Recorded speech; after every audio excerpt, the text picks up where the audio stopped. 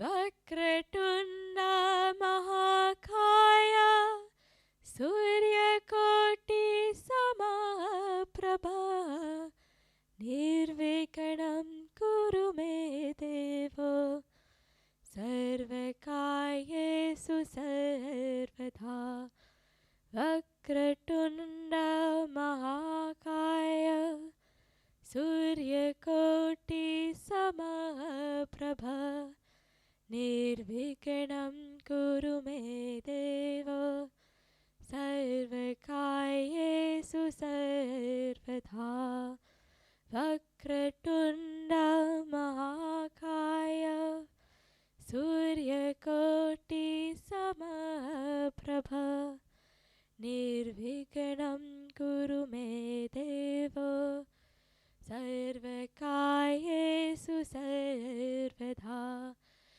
वक्रतुण्ड महाकाय सूर्यकोटि समप्रभा निर्विघ्नं कुरु मे देव सर्वकार्येषु सर्वथा वक्रतुण्ड महाकाय सूर्यकोटि समप्रभा निर्विघ्नं कुरु मे देव सर्वकार्येषु सर्वथा सर्वकार्येषु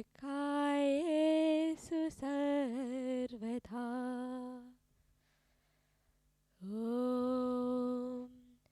शान्ति शान्ति शान्तिः हरिः ॐ श्रीगुरुभ्यो नमः हरिः ॐ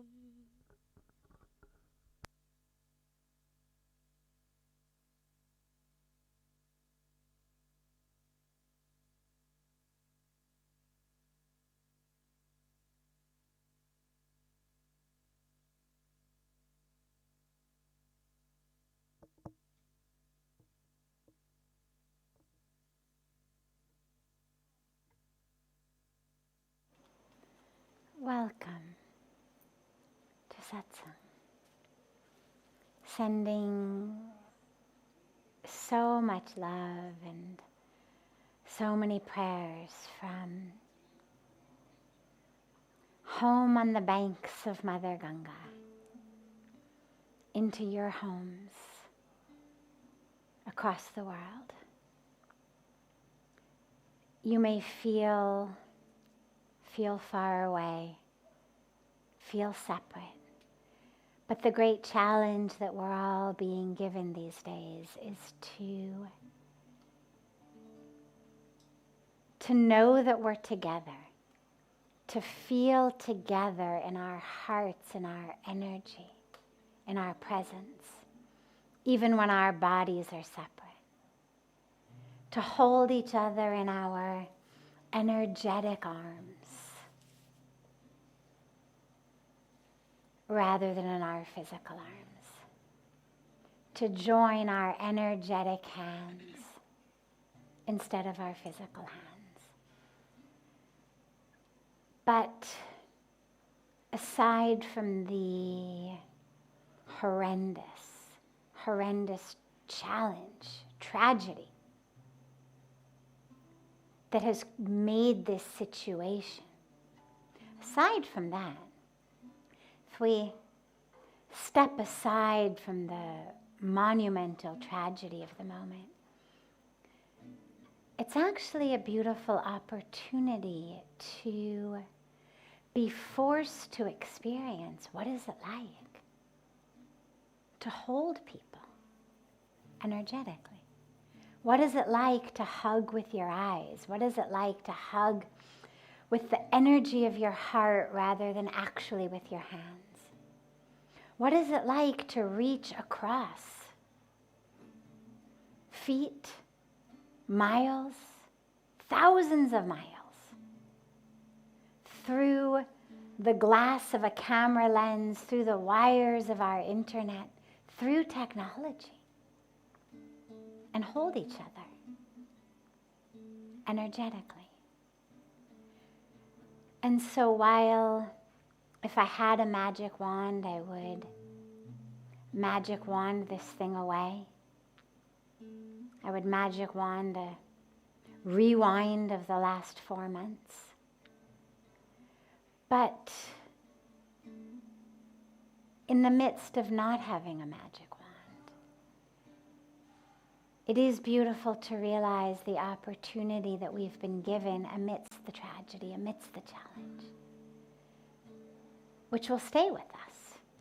Even when this breaks, that knowing that I don't actually have to hug you to energetically express my love. I don't actually have to hold your hand in order to energetically hold your hand.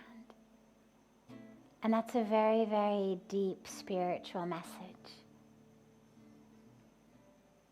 And it's one that'll stay with us. So use this opportunity to learn it and to keep diving into that truth of our energetic bodies in which we're together right now in this sacred moment of satsang.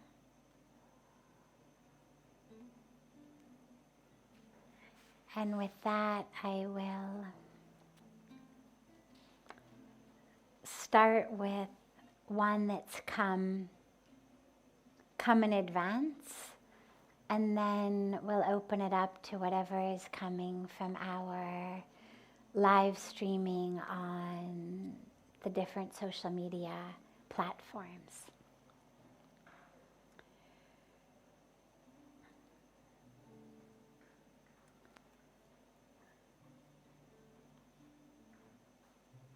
What can we do to feel secure and at peace when the future is uncertain?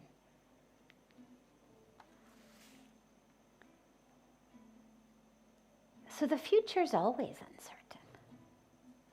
You know, it's interesting, this coronavirus, because it's really given us, in a microcosm,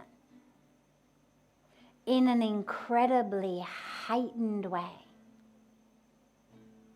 the truth that already existed. Life is uncertain. The difference is this particular way of life ending is contagious, whereas most of that which afflicts us these days isn't. But life has always been uncertain. Even when coronavirus is over, life is still uncertain. There is no guarantee to even the next 5 minutes of life. Who's to say? Who's to guarantee that some nerve in our brain doesn't malfunction and it's over? Something in our hearts or our lungs doesn't malfunction and it's over. That the plates, the tectonic plates of the earth don't rub against each other in such a way that where we are shakes and things fall on us and it's over. Or we walk out into the street and a truck is coming or a bus is coming and it's over. There's so many ways. Life is always uncertain. And so in this microcosm of the uncertainty of coronavirus, we learn lessons that will stay with us as we emerge in the post-virus world in which life will still be uncertain. And the peace that we find, therefore, has to be a peace that comes within the uncertainty. Because any certainty we know isn't real. Ever. And so the peace that I experience can't be based upon some delusion of control. It has to be peace in spite of lack of control. And the only way to have that is to have faith in the one who is controlling. So if I sit in a car and I don't know the driver and I don't trust the driver and I don't think the driver knows the way to go, I'm going to have to be very alert, pay a lot of attention, have a heightened level of even anxiety, make sure the driver doesn't miss my turn, make sure the driver's in the right lane. But if I'm in a car with a driver who knows the way, whom I trust completely,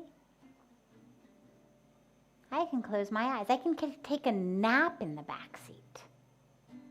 I can meditate. I can read. I can do so many things because I don't need to be micromanaging every turn, every stop, every lane. I know he knows the way. She knows the way. I'll get there. And this is where in life, the only way for peace is faith. Faith in an intelligence, a good, love-filled intelligence.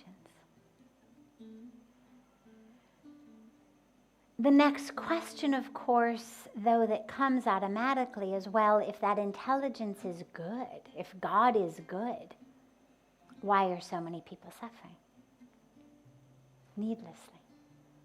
And of course, again, that's not only the case during coronavirus. This is constant. This is children dying of AIDS. This is kids dying of polluted water, of polluted air. Kids being killed as casualties in war. I mean, there's no dearth of examples we can think of innocent people suffering and dying. But that doesn't change the nature of either the goodness or the kindness or the intelligence of the divine. All it makes us realize is that we've been given free will. And that when the divine intelligence, whatever name we use for God, created the world, it was created with certain laws. And so we have laws of gravity. If you walk off a building, you will fall down. Doesn't matter what a good person you are. Doesn't matter how righteous or wonderful or giving or loving you are. If you walk off a building, you will fall down. And if the building is very high, you will likely die. The law of gravity. Law of karma. What we do, both singularly and collectively, has repercussions. It's the same as laws of physics. This is where science and spirituality tell you the same thing. Every action has an equal and opposite reaction. Stimulus response. Karma. So this capital K kind, capital L loving, capital G good, capital I intelligence of the divine has created this world with laws. And when we don't abide by them, we suffer. Not because God isn't good, not because God doesn't want us to be in peace, in love, in safety, in awakening, in connection, but because we've metaphorically chosen to walk off the roof of a tall building. not God's fault when we go splat on the ground. And in the same way, when we live in ways, choose in ways, decide in ways, act in ways that perpetuate separation and illness in the world, when we act in ways and choose in ways that divert resources and attention away from protection and prevention of viruses or bacteria into production of nuclear warfare. Well, that's the equivalent of metaphorically walking off the roof of a tall building. When a virus or bacteria comes, we go splat, we have nothing. But we still have to have faith, because the divine is still all of those things, kind and loving and good, intelligent, omnipotent, omniscient. But we have a responsibility. When we were given free will, we have a responsibility. And so when we are looking for peace in this moment, it comes not from throwing up our arms as sort of victims of, oh God, save us, but of, are we prepared to change how we live, how we act, how we think, in order to co-create a world of health? Because chances are you're going to survive this one. But there'll be another, and another, and another, until we learn to change how we act and how we decide and what our priorities are. And so find your peace in faith of the divine. But the only way to sustain that peace inside is to know I am going to be part of a world that chooses differently, that acts differently, that values differently, that prioritizes differently, that cares differently. And that will protect us from the next one. And for now, have faith. That's all we can do. We do our best. We stay home. We wash our hands. We have social distancing, simple, easy steps. And we pray. And have faith. And wait for the light of dawn. Doing whatever we can to ease the darkness of this night for those around us, to whatever extent possible. And we meditate, and we pray, and we sing, and we chant, and we serve, and we cook. We make art, we make music. And we wait, knowing that the light of dawn will come. But when it does, it's then up to us to decide differently, so this doesn't happen again.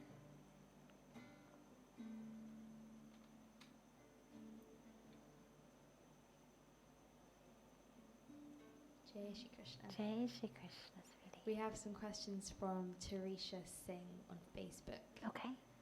And I'm going to read all of them because I think they overlap. She said, Dear Sadhviji, there has been a growing trend in metaphysics over the years. What role do spirit guides, guardian angels, etc. play in spirituality? I would also like to know what your opinion is of psychics and people who say that they can cross over and speak to dead loved ones. So,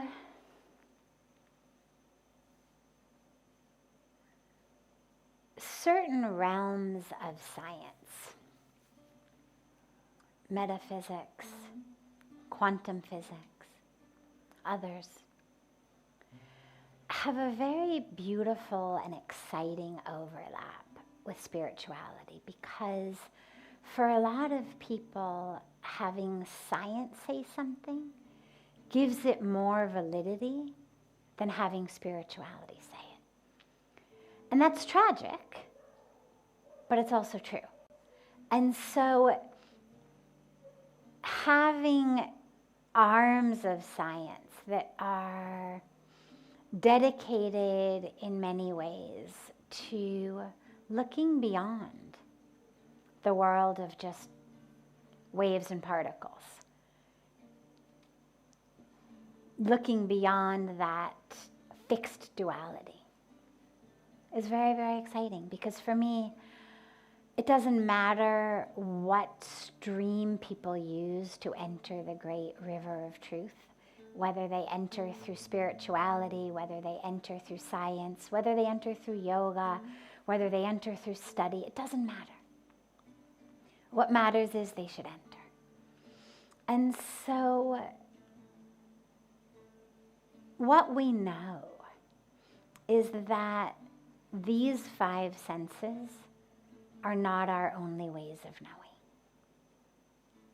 And so whether we speak about intuition as a general kind of bucket for everything else, or whether we use different specific words for it,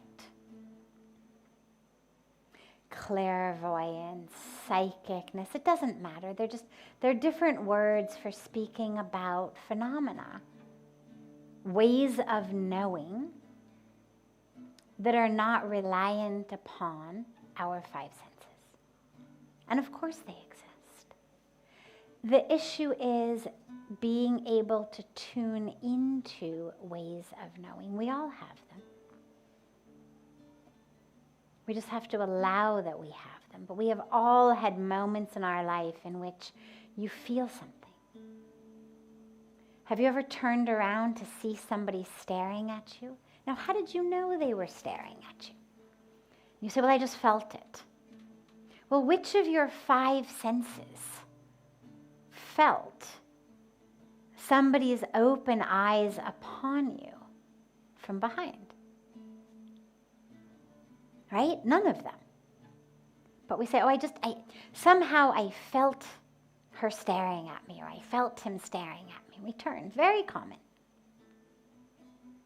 Simple phenomenon beyond the five senses. How many people have ever walked into a room and you just know something has happened? You haven't seen the face of someone yet, so it's not like you've walked in and saw someone crying. You haven't heard anything yet, but you just walk into a room or to the house and you know something's not right. Again, which of your five senses? None of them. We just know. So some people just throw all of that into a bucket called intuition. And that's fine. Doesn't matter. We don't have to semantically tease them apart.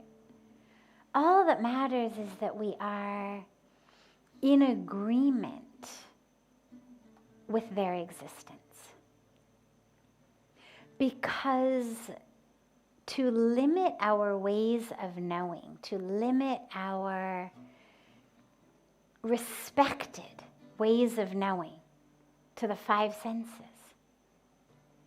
keeps us in a jail. It keeps us in the ignorance of like first grade in the cosmic scheme of awareness and knowledge.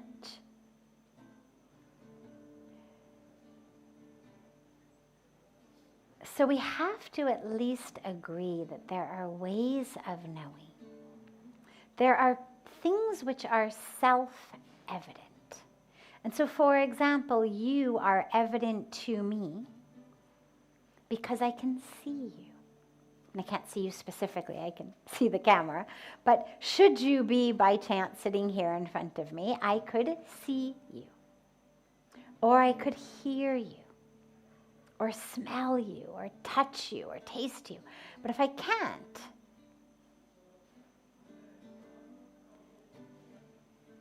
I don't actually have any way of knowing that you exist. Those 5 senses are my only ways in which you are evident to me. But what about the self? What do we mean when we say self-evident? It is self-evident. It is evident of myself. And myself is evident. Not by these 5 senses. By a whole other way of knowing. Which is wonderful. Exquisite. Doesn't matter what you call it. And when you think about spirit guides or spirit animals, sure, some people have them. Many don't. Either way, it doesn't matter. However you traverse the paths of your consciousness, your knowing. For some people, it helps to connect with a guide in some form internally. Wonderful. For some people it doesn't. Also wonderful. And in terms of communicating with people who have died, we know that the soul doesn't die, only the body dies. And so being able to connect with the soul is something that, in an ideal world, a lot more of us would be able to do. Just because a body has died does not mean a being has ceased to exist. They've just changed form. There's a beautiful story of when Paramahansa Ramakrishna passed away. And his wife was in the temple of their home, and she was trying to take off her bangles, because it's tradition in India that when a woman becomes a widow, she no longer wears her bangles. But they had been married when she was so young that the bangles had gone over the hand of a child and no longer would come off the hand of a woman. And so she got a hammer, and she was just about to break the bangles with a hammer, when suddenly she hears his voice. Sharda, what are you doing? I haven't gone anywhere. I've simply moved from one room to another room. From one room to another room. So yeah, of course we can connect with the soul. The more open we are, the more easy it is.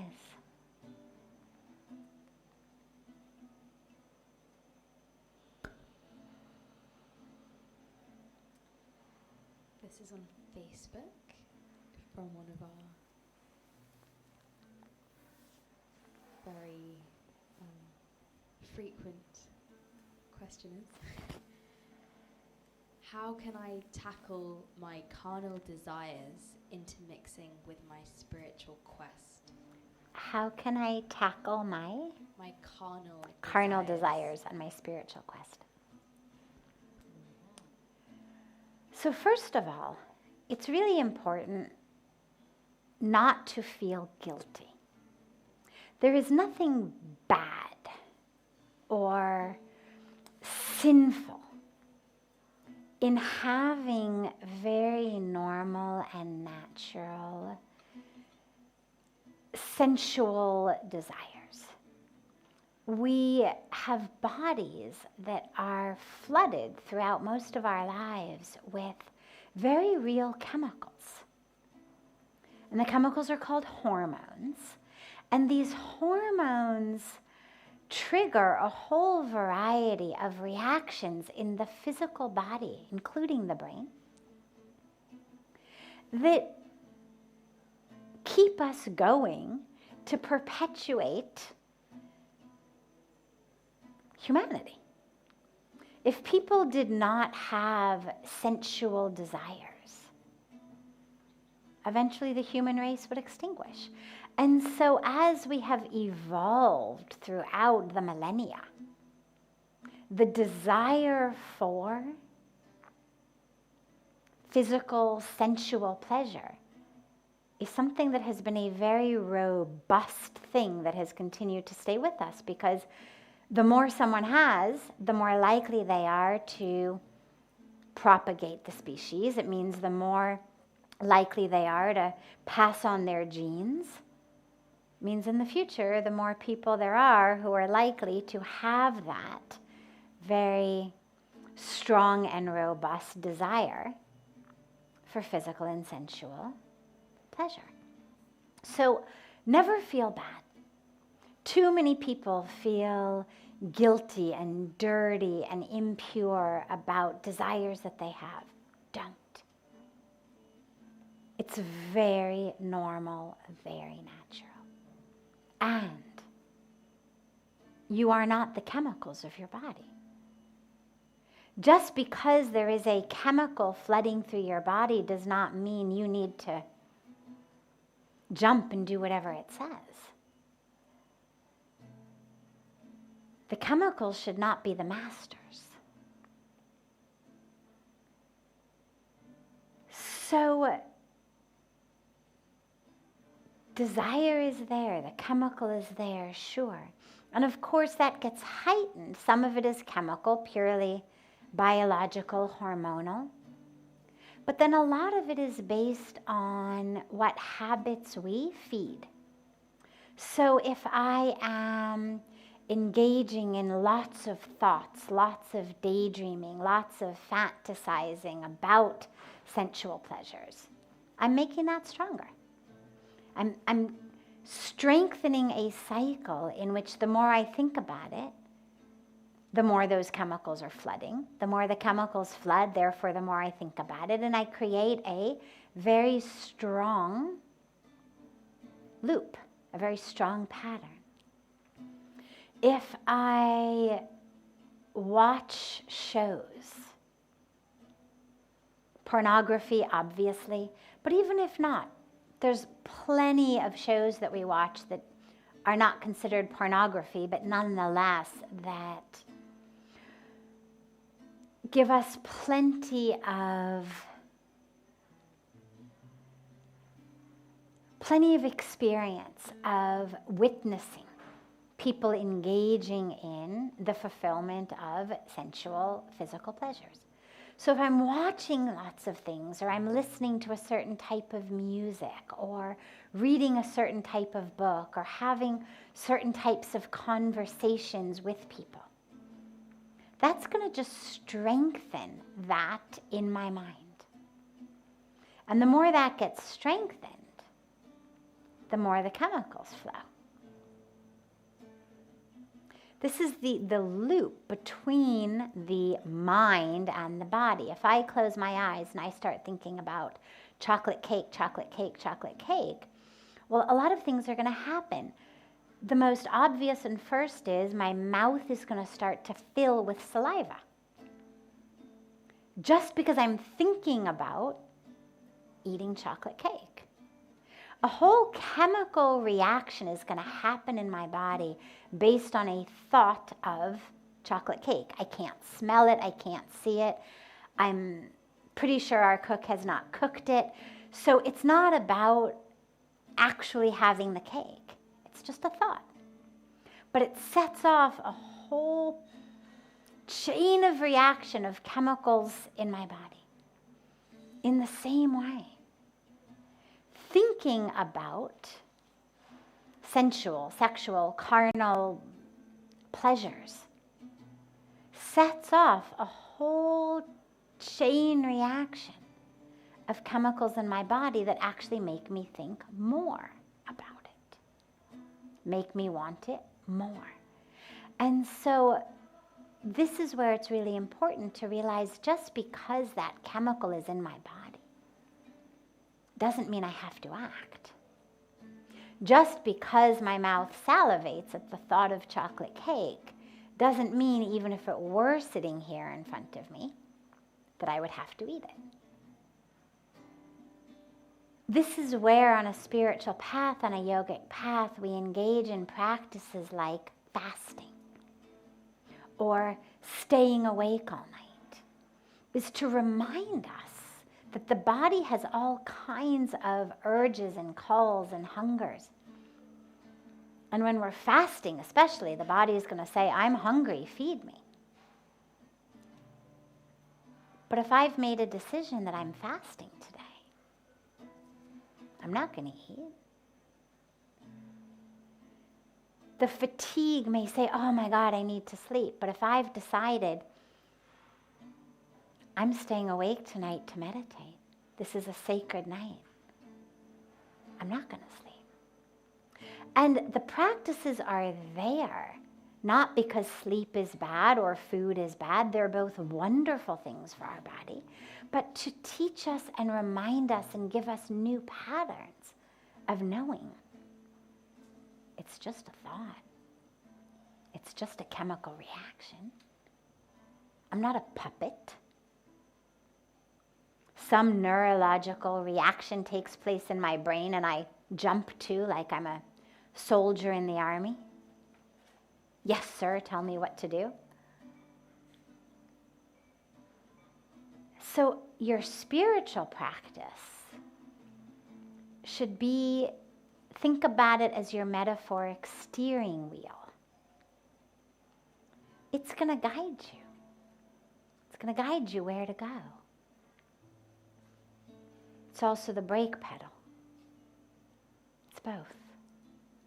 And so it's going to tell you when to go, when not to go, and if you're going, which direction to go. The desires are just go. Whether it's go to the cake, go for the pleasures, go for whatever it may be. But then we have our spiritual practice that says, hey, wait. Speed without direction is detrimental. Let's stop. And slowly, slowly, you get a whole new pattern, a whole new way in which you're able to watch these reactions come. You're able to say, anger is arising, or sexual desire is arising, or hunger is arising, fatigue is arising. And just notice it. Just watch it. Without engaging in it on any level, without letting the mind get hooked into it, without letting it be the first domino in a whole chain. You notice it. And then you go back to wherever you were, in your mind, in your spiritual practice, in your life, before that arose. Like in our meditation, a thought comes, we just bring the awareness back to the breath, back to the mantra. In the same way in life. That desire comes, you notice it, just bring the awareness back. Back to the spiritual you. Back to the spiritual you. Back to the spiritual you. And slowly, slowly, slowly, the pattern of that desire will dissipate and gets less. It grows the more you feed it. The more you think about it, the more you feed it. And of course, the dilemma is that when you decide, I'm not going to think about it, you're thinking about it. I mean, if I say, I'm not going to think about chocolate cake, not thinking about chocolate cake, not thinking about chocolate cake, what am I thinking about? Chocolate cake. Same thing. Not going to think about sex, not going to think about sex, not going to think about sex. What are you thinking about? Sex. So this is why it's not about push it away. It's not about anything like that. It's just, you notice it. It came. There it is. Just bring the awareness back. Just bring it back. Back to the present moment. Back to the breath. Back to the mantra. Back to the music. Back to whatever you were doing. Whatever you were thinking. Back to mindfulness in the moment. It's just a chemical. It's just a chemical flowing in parts of your brain and parts of your body. It's not you.